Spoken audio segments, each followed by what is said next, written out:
to amend it without violating the law. So with that statement, when you said that we can proceed anyway because you have so much unused funds amounting to, may we know, 600, what is the amount, just to be accurate? Your Honor, CEO? 489 billion. Million. 489 billion. Billion. Billion, Your Honor. 489. So with your statement, so the 600 we see in press statements is inaccurate. Plus reserves. Yeah, give us the whole picture, please. Then it's accurate, Your Honor. Around 600 billion. 600 billion. Yes. To say it as such, what is the 489 and why is it 600? You know, when we ask these questions, and my question is very basic, how much do you have? Don't let us draw information from your brains. 489. And then the DOH secretary says there's reserve of 600. So total is 600. So kindly tell us the truth of how much total, whether it is called reserve, what is the 489 called, so that we have a full picture. Because otherwise, if you did not persist in my questioning, then I would have thought that the news reports were inaccurate and the statements of the DOH secretary would have been inaccurate because I saw 600B. But the CEO would say it's 489. And there's a hell of a lot of difference between 600 and 489. So I would have deduced that, oh, there's some anomaly, or at least in my understanding of how much PhilHealth has. So may we request, Mr. Chair, I apologize for just being emphatic, I'm not angry, to just ask everyone very simple basic questions because that's where we're coming from, and to just please advise us, do you need anything or you are comfortable with what you have because it's a big amount, and the president himself has stated many times that there was not a necessity, it was not necessary to provide any budget for you. In short, meron bang ni isang mahirap na Pilipino na maaapektuhan sa pag-zero ng allocation sa PhilHealth budget? And kindly give us the definition of the 489 and the whole 600. What is the difference? Reserve. What is a 489? If the balance is reserve, what is a 489? Yeah, in simple terms. Thank you. Your Honor, apologies for the miscommunication. If I can allow my Sir Renet Limsiaco, our Head of Finance, to give you the details po of the funds. Thank you, Your Honor, Mr. Chair. But Mr. Chair, if this was already put on record earlier, then I submit, then I will just look at the records. But if the 600 detailed of the funds was not yet given on record, that's important to us. Iba ang 600 sa 489. Ano ba talagang exact, no, I mean, anong exact amount ng inyong reserve fund? 600, may lumalabas na 600, sabi niyo 489. That's why, Mr. Chair, I had to correct them because when I talked to the CEO just now, he said 489 and the DOH secretary said 600 and the reports in media to the public is 600. That is why he admitted it's actually 600. So kindly give us the breakdown of the 600 billion. And if the difference between 600 and 489 is reserve, how do you determine what is reserve? What is the reserve definition of terms used for? What is a 489? And give us the breakdown, please. And in what bank is it deposited? What kind of a deposit is it? Is it a time deposit? How much is the interest? And where does the interest go? So what is the principal? What bank? Who's account officer in charge? Are these several banks? What is the, give us the details of the 600. Is it 600B? 600.1001? I mean, ano ba? Detalya po. The Filipino people need to know. And my second question would be, meron ba ni isang Pilipino na maaapektuhan dahil siniro, hindi kami ha, wala ako sa BICAM ha, na siniro ang PhilHealth? At yung mga, pangatlong tanong, yung mga ospital at mga serbisyo na umaangal sa amin dahil kami ang nasa field na marami raw babayaran ang PhilHealth sa kanila, bakit nyo para naman kayong may rubber band sa mga pockets ninyo na may pera ayaw ilabas? Hindi nyo pera yan Kayo'y empleyado ng gobyerno, parang tayong lahat Babayaran nyo dapat in a timely manner lahat ng mga kinauutangan ninyo. That's fiscal discipline. I think your background is finance. Ibalanse nyo ang fiscal discipline at saka ang serbisyo sa mga nangangailangan na mga miyembro ng PhilHealth.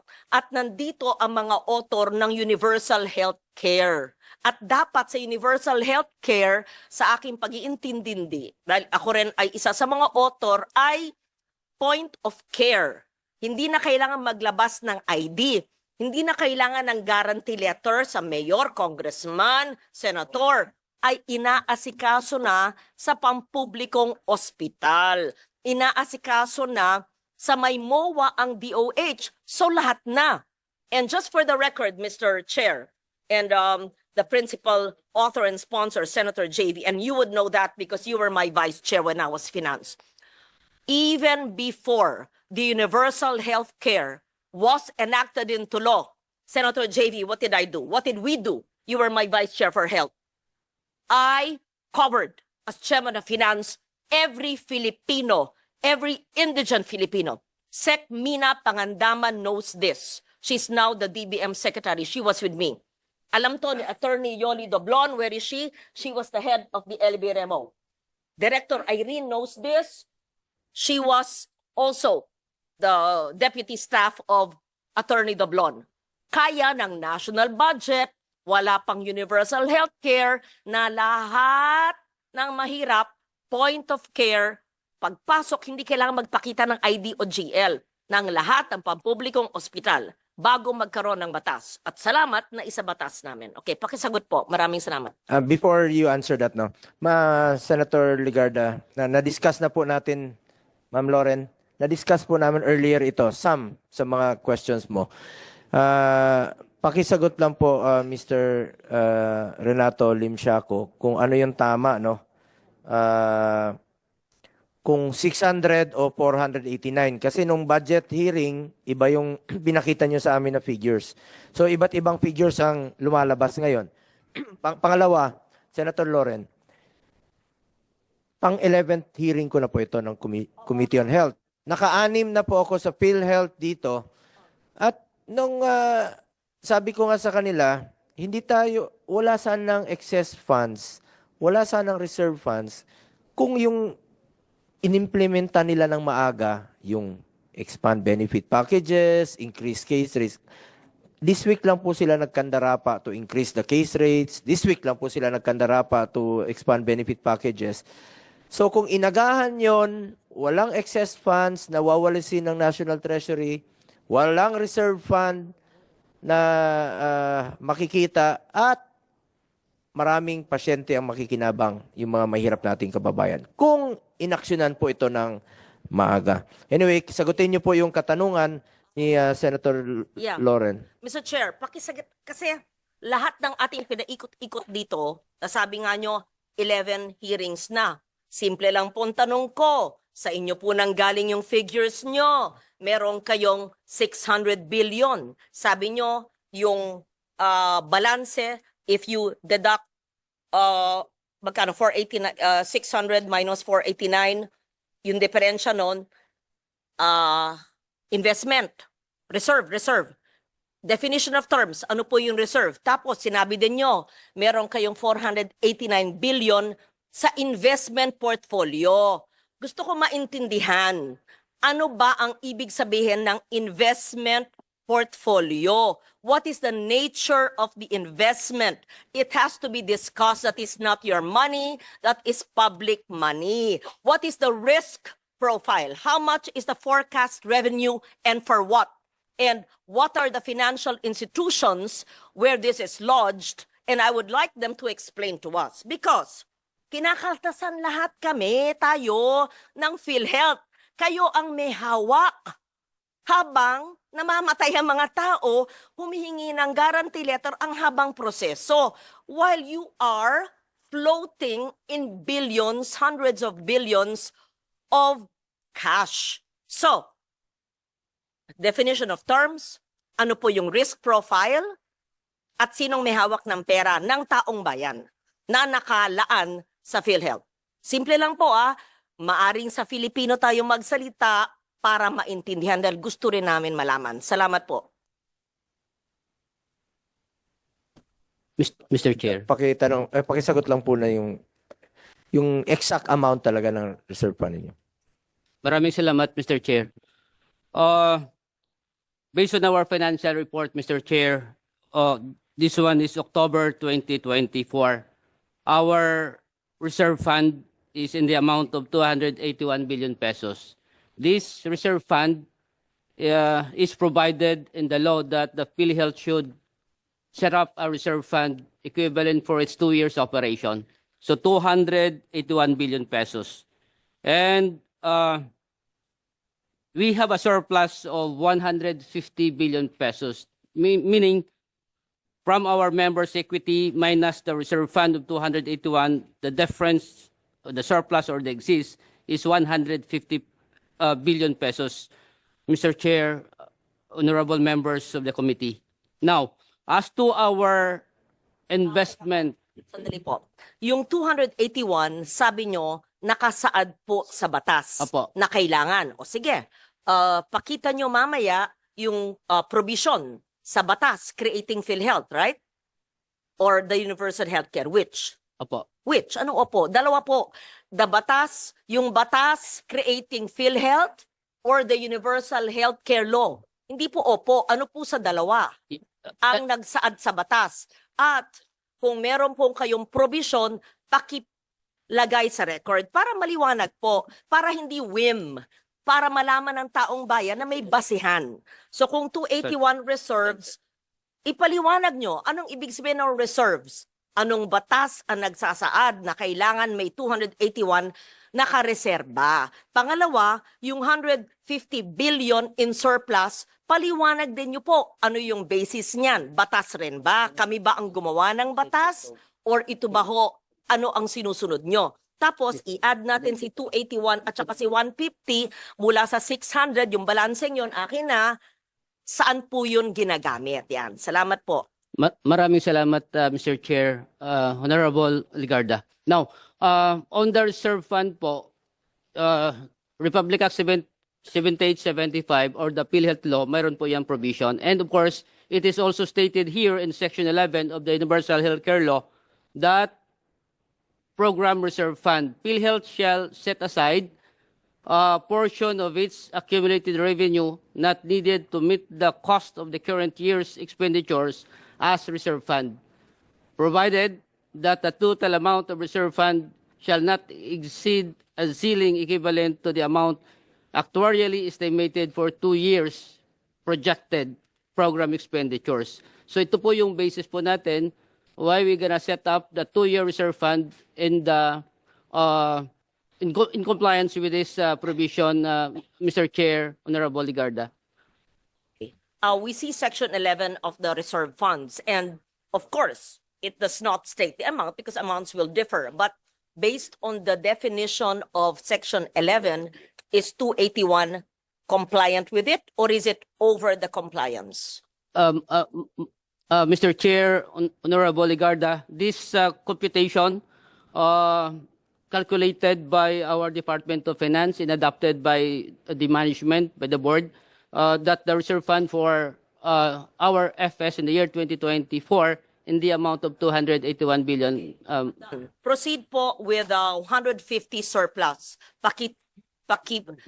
Define po, pakipaliwanag po ano ang surplus. Ang pagkaintindi namin ng surplus ay extra, sobra. Okay. So reserve, surplus, may 431 billion pa kayo. Ayan. Paliwanag nyo yung ibig sabihin ng surplus at yung basihan ng surplus nyo, tapos yung 431, nandun na tayo. Paliwanag po nyo yung paggamit ng 431 at saan po naka-invest ano po yung interest, ano yung risk. Thank you.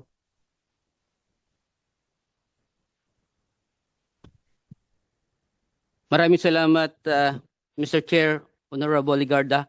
On the part of the surplus po, I initially in the year December 2024, 2023, wala ho tayong na-set up ng ganito. The initial that we have reserved ay 464 billion pesos. Now, with that computation of the EOF and adopted by PhilHealth, so yung sobra doon ay yun ang tinatawag natin na surplus. Now, for year 2024, sa beginning balance, in-add natin po yung income of PhilHealth na as September mayroon ho tayong 46 billion. Binawas po natin din dito yung compliance to the Department of Finance Circular 003-2024 and the special provision of GAA 2024 that 89.9 billion pesos, Mr. Chair, Honorable Ligarda. So suma total, yung lumalabas sa figure po natin dito ay isang 150 billion pesos. So ito po, yung 150 billion pesos po, ay po pwede po natin to improve our benefits or to reduce our contribution. So this is the reason why, Mr. Chair, Honorable Ligarda, that in the year 2025, our board approved already our budget in the amount of 284, sourced out from the following, Mr. Chair, Honorable Ligarda, from the direct contributors of 203 billion and from investment of 20.7 billion and our surplus as of October 31, 2024 of 150 billion. So 373 billion, Mr. Chair, Honorable Ligarda, is our source of income in our COB, Corporate Operating Budget, in the year 2025, approved by the board of the amount of 284.1 billion. Mr. Chair, Honorable Ligarda po. Iwanag pong sinabi nyo na yung 150 billion na surplus funds ay para lumiit ang contribution ng membro. Opo. Okay. Ano po ang ginagawa ninyo para lumiit ang contribution? Pangalawa, at ito ba'y na-implement na? Pangalawa, sabi nyo para mag-improve ang services. Anong karagdagan benepisyo o services ang mabibigay nyo sa taong bayan dahil yun ang pakay o gamit ng 150 billion? Thank you. Maraming salamat po. Honorable Mr. Chair, Honorable Ligarda, on the part of... The questions. What is your position? Can I see? Senior Vice President, Mr. Ledesma, are you familiar with these issues or you're new so you're leaving it to your SVP? I can answer the issues, Your Honor. It's just that for the finance-related issues, I felt... Okay, feel free to answer, please. And Mr. I can't see the person answering. Mr. Limishaco has been with PhilHealth for a while. Okay. Oh, both of you can answer, please. Yeah, thank you. Maraming salamat po, Honorable Ligarda.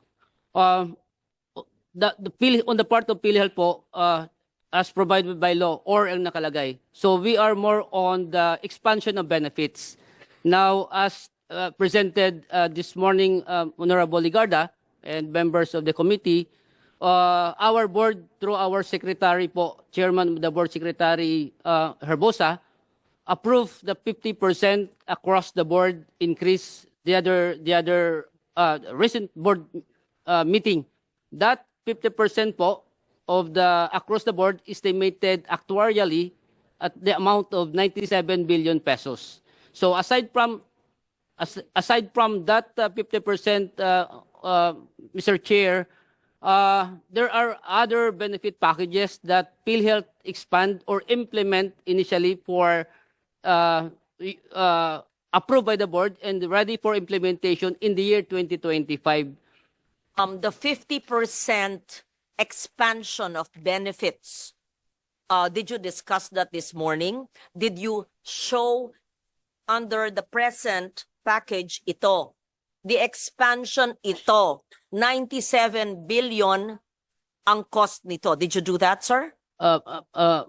Mr. Chair, hindi po natin nagawa ngayon, but we can come up with a report po. Please May bigay po say it natin now. sa That's inyo. very important. That's very important. People have to understand where their money's going. So, I will not wait for the 12th hearing. Opo, ngayon po, pakisabi po. In simple terms, in Filipino or English, whichever, name the present package benefits. It won't take you 60 seconds. And what are the expanded benefits for the expanded package, and why will it cost us or the Filipino people 97 billion? Please explain. And this is 97 billion from the 431 billion or from the annual contributions? Will it eat up into the 431 or will it eat up into the 150 billion surplus, or will this be an annual 97 billion in the coming years? I want to understand. Mr. Chair, Madam Senator, I just want to mention, no, to add what Sir Net mentioned earlier. So we did a 50% increase 2 nights ago during our last board meeting chaired by Secretary Herbosa. Last February 14 of this year, Mr. Chair, we also did a similar 30% increase almost across the board. So we did a 30%, Mr. Chair, Madam Senator, on February 14, and we did an additional, on top of the 30, 50% 2 nights ago. So for a total, Madam Chair, of 80% increase. Sa screen. O yan, yung kanina, pakibalik po. So gusto namin makita yan. Nung Pebrero, 30% increase for case rates. Tapos, nung Abril, ang ibig sabihin yan, sinakop na ang breast cancer. Tama ba yung aming intindi? At saka yung mga nakalista dyan? Actually, Madam Chair, correct. Madam Chair, if I can mention very quickly, when we say increase almost across the board, that means almost, we have a total of 9,000 case rate packages, Mr. Chair.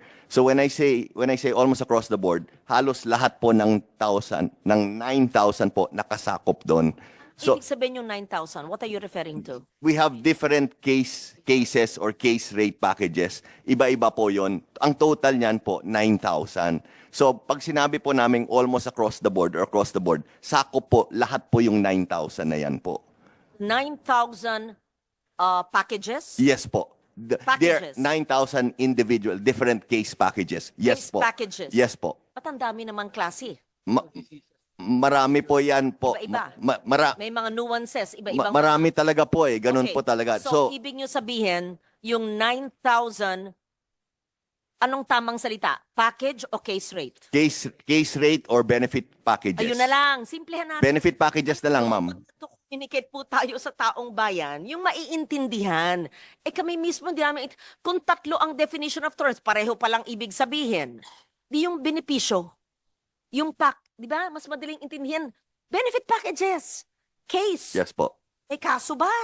O ano ba? Yung anong tanong yung isa? Ang gulo nga eh. Benepisyo. Ayan.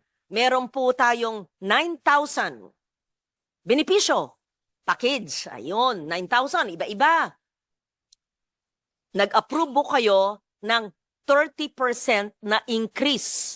Lumaki sa benepisyo Yes po. Last February 14 po. nung Pebrero. Ano po ito? Anong saklaw? Ano po ang example ng inyong 30% in-increase? Hindi ba nyo babasahin lahat? O kung, example lang, 1, 2, 3. Para maintindihan po natin. In short, kung dati wala, ngayon, sa 9,000 benefit packages, sakop na ito. Ano po yon? Tapos, nung isang gabi, nag-approve pa po kayo ng 50% over the 30%. Ito yung cost. Ano po yun? Yun, example lang. Example po, ma'am. Pneumonia, ischemic stroke. Hindi cover the pneumonia. Meron po, pero in-increase po namin. In-increase Covered na po ang- dati, pero yung amount, in-increase po Okay, namin. magkano yung amount ng pneumonia bago ng February 2024? At nung Marso 1 ng taong ito, magkano na po ang pneumonia? Dahil napakalaganap ng pneumonia. Actually, Senator Lore, ito yung diniscuss namin kanina na napakaraming case rates na dapat nilang in-increase na noon pa. Sabi nila, 9,000 case rates daw ang pinag-aaralan nila. Meron nga po ako hinalimbawa kanina, Senator Loren, na meron pong mag-asawang pulis, ang kinakaltas sa sweldo nila, 3,006 a month, both of them, no? 43,000 ang na-contribute nila sa PhilHealth. Tapos nung nanganak yung asawa niya, 20,000 lang, nalugi pa sila sa kanilang na-contribute for the year. Sagot po Yearly yun. That's why we want to understand. Iyon ang what hindi pa will niya you say? nasasagot. Kanina ko Sagutin pa ko, Kaya tinanong. nga tinatanong ko po, yung 30% nung Pebrero at yung 50% ngayon. Aba, magandang pakinggan. 80%. Pero anong ibig sabihin nun? Anong benepisyo po sa mahirap na pamilya? Ayun, pakiliwanag po. Bakit naman? Kanina may ibang sumagot, ngayon ibang sasagot. Ano ba ito? Diba?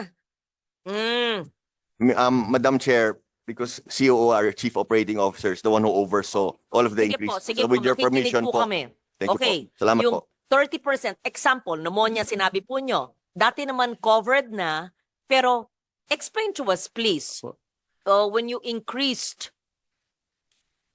in February and when you increased the other night, ano pong ibig sabihin nun? Mr. Chairperson, Honorable Senator Legarda, yung case packages po, all case rates na lang po, isang term lang gamitin, all case rates, ang coverage po ito is lahat ng diseases and lahat ng procedures, lahat ng surgeries na ginagawa. Ito po yung case rates para, again, sa lahat ng sakit and lahat ng procedures, including surgical procedures na ginagawa sa hospital, sa facilities, sa lahat ng accredited na healthcare provider.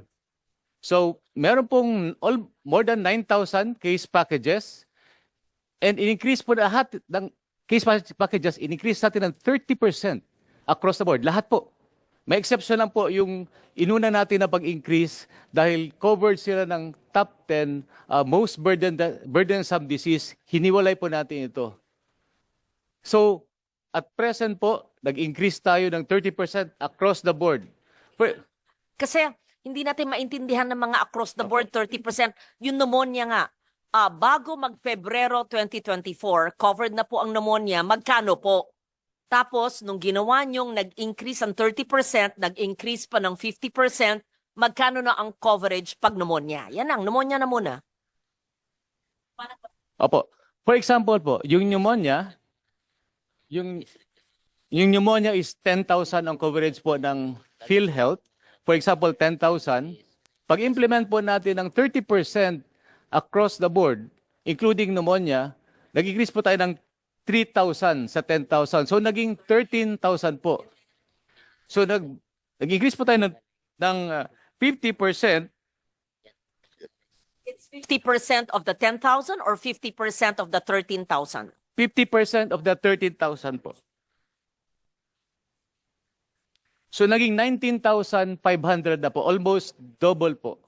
This will apply to all government hospitals, whether national, DOH retained, or LGU hospital, Lahat right? po ng accredited ng PhilHealth. Maski na pribadong ospital, basta accredited ng PhilHealth. So ang pneumonia po, 19,000. Example lang po yung para klaro po yung Yes, computation. example. Sabi natin, heart, ayan, cardiac issue. Magkano po? Bago mag-Pebrero at saka Disyembre. Ano po ang coverage? Sa ngayon po, wala pa akong detalye kung magkano po yung exact na amount na coverage. But then, ganun din po ang application. Give kung ano pang saulado nyo. Maski anong sakit. Gusto namin makita yung diferensya. On the screen po, Senator, hindi po, ito po yung sinasabi natin na hindi kasali sa across the board. Dahil po ito, na pag-aralan natin per disease or illness. For example po, yung breast cancer, na-increase po natin yan, yung package niya, na-increase natin to 1.4 million.